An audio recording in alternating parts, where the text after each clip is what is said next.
कृष्ण। प्यारे स्नेहीजनों, आप सबको मेरा प्यार भरा राधे राधे। इस वीडियो में हम श्रवणपान करेंगे सफला एकादशी व्रत कथा और अंत में सुनेंगे विष्णु चालीसा। वीडियो शुरू करने से पहले यदि अपने चैनल को सब्सक्राइब नहीं किया है तो चैनल को सब्सक्राइब कर बेल आइकन को जरूर दबा लीजिएगा ताकि आगे आने वाली वीडियो के नोटिफिकेशन आप तक टाइम पर पहुंचते रहें। आइए वीडियो शुरू करते हैं। पौष माह की कृष्ण पक्ष की एकादशी को सफला एकादशी कहा जाता है। इस एकादशी का व्रत करने से सारे कार्य सफल हो जाते हैं, इसलिए इसे सफला एकादशी कहा गया है। इस दिन भगवान अच्युत और भगवान विष्णु की पूजा की जाती है। इस साल की पहली एकादशी है। इस बार सफला एकादशी 7 जनवरी 2024 को मनाई जाएगी। सफला एकादशी के दिन व्रत करने से घर में सुख समृद्धि का वास होता है। सफला एकादशी पौष मास की कृष्ण पक्ष की तिथि को मनाई जाएगी। हिंदू पंचांग के अनुसार सफला एकादशी की शुरुआत 7 जनवरी को रात 12:41 पर होगी और समापन 8 जनवरी को रात 12:46 पर होगा। 8 जनवरी को पारण का समय सुबह 7:15 से लेकर 9:20 तक रहेगा। सफला एकादशी के दिन स्नान के बाद व्रत का संकल्प लें। उसके बाद भगवान अच्युत और भगवान विष्णु को धूप, दीप, फल और पंचामृत आदि अर्पित करना चाहिए। नारियल, सुपारी, आंवला, अनार और लौंग आदि से भगवान अच्युत और भगवान विष्णु का पूजन करना चाहिए। इस दिन रात्रि में जागरण कर श्री हरि के नाम के भजन करने का बड़ा ही महत्व है। व्रत के अगले दिन किसी जरूरतमंद व्यक्ति या ब्राह्मण को भोजन कराकर दान दक्षिणा देकर व्रत का पालन करना चाहिए। सफला एकादशी के दिन भगवान अच्युत जी का पूजन किया जाता है। साथ ही इस दिन श्री हरि का पूजन भी किया जाता है। सफला एकादशी की रात जागरण करने से सभी इच्छाएं पूरी होती है। इस दिन श्रद्धालु बड़े स्तर पर पूजन, हवन और भंडारों आदि का आयोजन करते हैं। इस दिन किसी गरीब और ब्राह्मणों को भोजन करवाना बहुत ही शुभ और फलदायी माना गया है। सफला एकादशी के मंगलकारी व्रत को पूरे विधि विधान से करने से मनुष्य को मृत्यु के बाद विष्णु लोक की प्राप्ति होती है। इसी के साथ इस व्रत से मानव जीवन में भी सुखद जीवन की प्राप्ति होती है। अब श्रवणपान करते हैं सफला एकादशी की व्रत कथा। चंपावती नाम से प्रसिद्ध एक पुरी है जो कभी राजा महिष्मत की राजधानी थी। राजर्षि महिष्मत के 5 पुत्र थे। उनमें जो ज्येष्ठ था वह सदा पाप कर्म में ही लगा रहता था, पर स्त्रीगामी और वह बड़े बुरे आचरण वाला था। उसने पिता के धन को पाप कर्म में ही खर्च किया। वह सदा दुराचार परायण तथा ब्राह्मणों का निंदक था। वैष्णवों और देवताओं की भी निंदा करता था। अपने पुत्र को ऐसा देखकर महिष्मत ने राजकुमारों में उसका नाम लुम्बक रख दिया। फिर पिता और भाइयों ने मिलकर उसे राज्य से बाहर निकाल दिया। लुम्बक उस नगर से निकलकर वन में चला गया। वहीं रहकर उस पापी ने समूचे नगर का धन लूट लिया।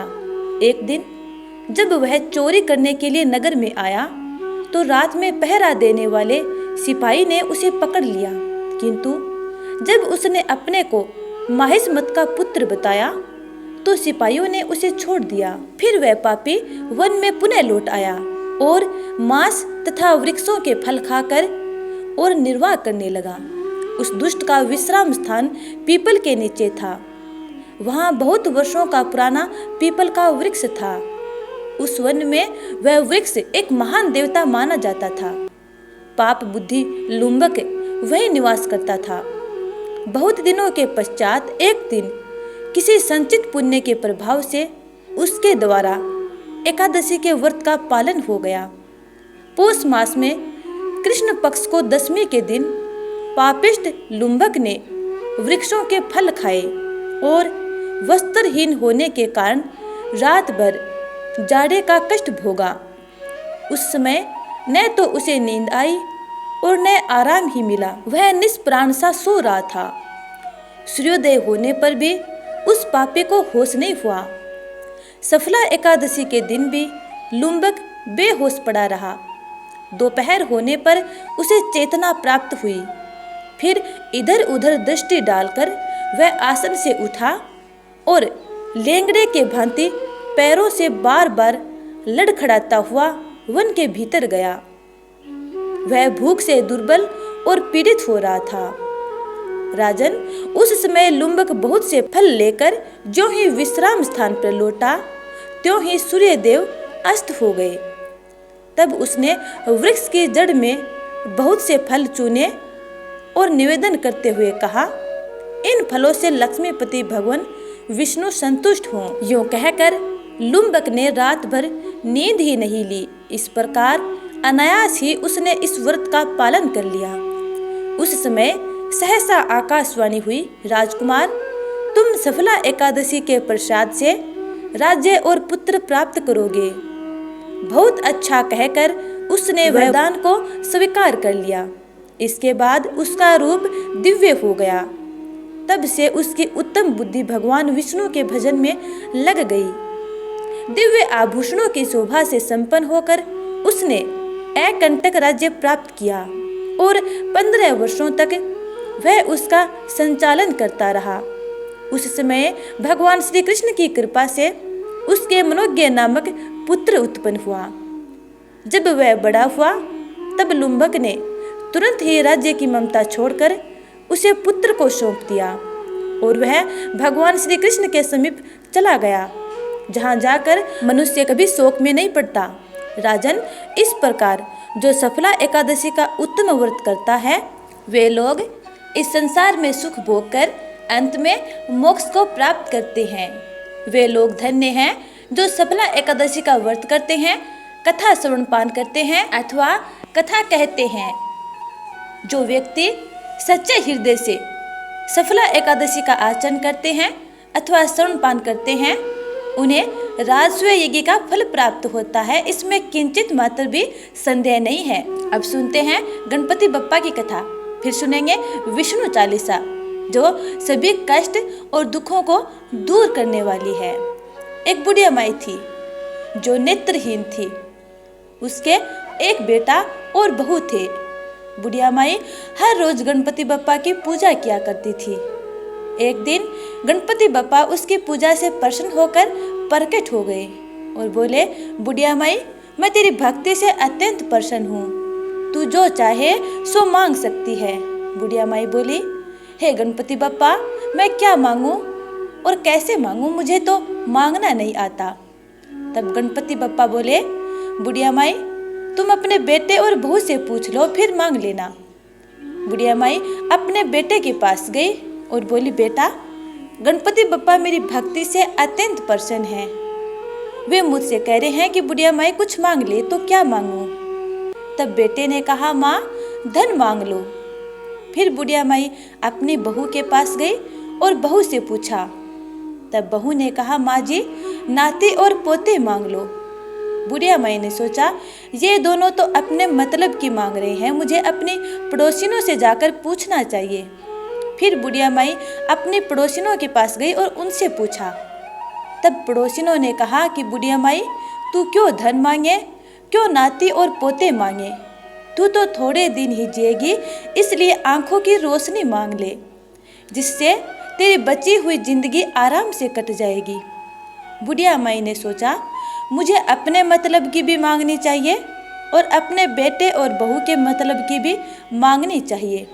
दूसरे दिन बुढ़िया माई गणपति बप्पा के पास गई और बोली, हे गणपति बप्पा, यदि आप मेरी भक्ति से प्रसन्न हैं तो मुझे 84 करोड़ का महल दे, सोने के खंभे दे, सोने के कटोरे में दूध पीते हुए नाती और पोते दे, संपूर्ण परिवार में सुख दे, अमर सुहाग दे, कंचन जैसी काया दे और अंत में मोक्ष दे। गणपति बप्पा मुस्कुराए और बोले, बुढ़िया माई, तूने तो मुझे ठग लिया, किंतु जा, तूने जो कुछ मांगा है सब कुछ वैसा ही मिलेगा। ऐसा कहकर गणपति बप्पा अंतर्धान हो गए। बुढ़िया माई ने जब अपनी आंखें खोली तो जो बुढ़िया माई ने मांगा था सब कुछ वैसा ही मिला। हे गणपति बप्पा, जिस प्रकार आपने बुढ़िया माई की मन इच्छा पूर्ण की, वैसे ही अपने सब भक्तों की मंगल कामना पूर्ण करना। आप सुनते हैं विष्णु चालीसा। विष्णु सुनिए विनय सेवक की चितलाए, किरत कुछ वर्णन करूं दीजिए ज्ञान बताए। नमो विष्णु भगवान खरारी, कष्ट नसावन अखिल बिहारी। परबल जगत में शक्ति तुम्हारी, त्रिभुवन फैल रही उजियारी। सुंदर रूप मनोहर सूरत, सरल स्वभाव मोहनी मूरत। तन पर पीताम्बर अति सोहत, बेजंती माला मन मोहत। शंख चक्र कर गदा बिराजे, देखत देते असुर दल भाजे। सत्य धर्म मद लोभ न गाजे, काम क्रोध मद लोभ न छाजे। संत भक्त सजन मन रंजन, दनुज असुर दुष्टन दल गंजन। सुख उपजाए कष्ट सब भंजन, दोष मिटाए करत जन सज्जन। पाप काट भव सिंधु उतारण, कष्ट नाश कर भक्त उबारण। करत अनेक रूप प्रभु धारण, केवल आप भक्ति के कारण। धरणी धेनु बन तुम ही पुकारा, तब तुम रूप राम का धारा। भार उतार असुर दल मारा, रावण आदिक को संघारा। आप वरा रूप बनाया, हरणाक्ष को मार गिराया। धर्म मत से तन सिंधु बनाया, 14 रत्नन को निकलाया। अमिलक असुरन द्वंद्व मचाया, रूप मोहिनी आप दिखाया। देवन को अमृत पान कराया, असुरन को छवि से बहलाया। कुर्म रूप धर सिंधु मझाया, मंदराचल गिरी तुरत उठाया। शंकर का तुम फंद छुड़ाया, भस्मासुर को रूप दिखाया। वेदन को जब असुर डुबाया, कर प्रबंध उन्हें ढूंढवाया। मोहित बनकर खल ही नचाया, उस ही कर से भस्म कराया। असुर जलंधर अति बलदाई, शंकर से उन कीनी लड़ाई। हार पार शिव सकल बनाई, किन सती से छल खल जाई। सुमिरन कीन तुम्हें शिवरानी, बतलाए सब विपत्ति कहानी। तब तुम बने मुनीश्वर ज्ञानी, वृंदा की सब सुरति भुलानी। देखत तीन दनुज शैतानी, वृंदा आए तुम्हें लपटानी। हो सपृष धर्म क्षति मानी, हना असुर उर शिव शैतानी। तुमने ध्रुव प्रहलाद उबारे, हिरण्याकुश आदिक खल मारे।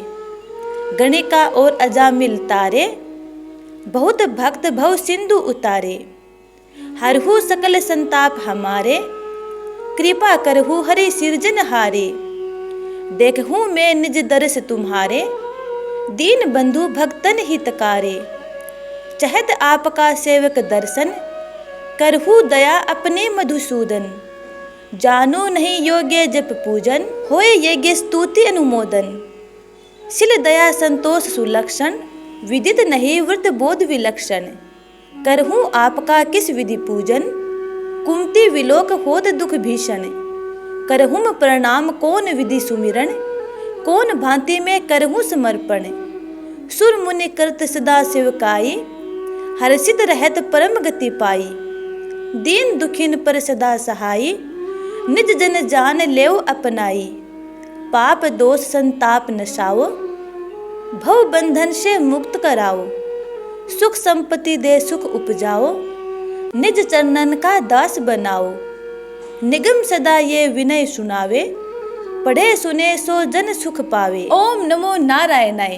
तो प्यारे भक्तजनों, ये थी एकादशी की व्रत कथा और विष्णु चालीसा। उम्मीद करती हूँ कि आपको ये वीडियो अच्छा लगा है। यदि अच्छा लगा है तो लाइक कमेंट कर देना और अगले वीडियो का इंतजार करना।